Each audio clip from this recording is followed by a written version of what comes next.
Hi శోభన, Tally ప్రైమ్లో company creation చేసే ప్లేస్లో మనకి సెక్యూరిటీ ఆప్షన్స్ ఇక్కడ కనిపించట్లేదు. ఓకే, సో ఆప్షన్స్ రావాలంటే ఎక్కడికి వెళ్ళాలి? F12 లేకండి.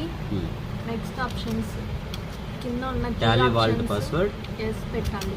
User access control, additional base currency details ఇస్తే మనకి టాలీ ప్రైమ్లో ఇక్కడ సెక్యూరిటీ ఆప్షన్స్ మనకు షో చేస్తాయి. అక్కడ ఆప్షన్స్ నో పెట్టేస్తే ఈ ఆప్షన్స్ మనకు రావు. ఓకే, కంపెనీ క్రియేషన్ చేయి. State control A save.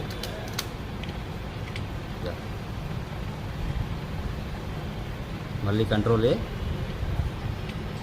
చూసారు గైస్, లోకేష్ ఇన్ఫోటెక్ అనే కంపెనీ క్రియేట్ అయిపోయింది. ఈ విధంగా మనము సెట్ చేసుకోవాల్సి వస్తుంది ఆప్షన్స్. ఓకేనా, done. Thank you very much. నచ్చితే లైక్ చేయండి.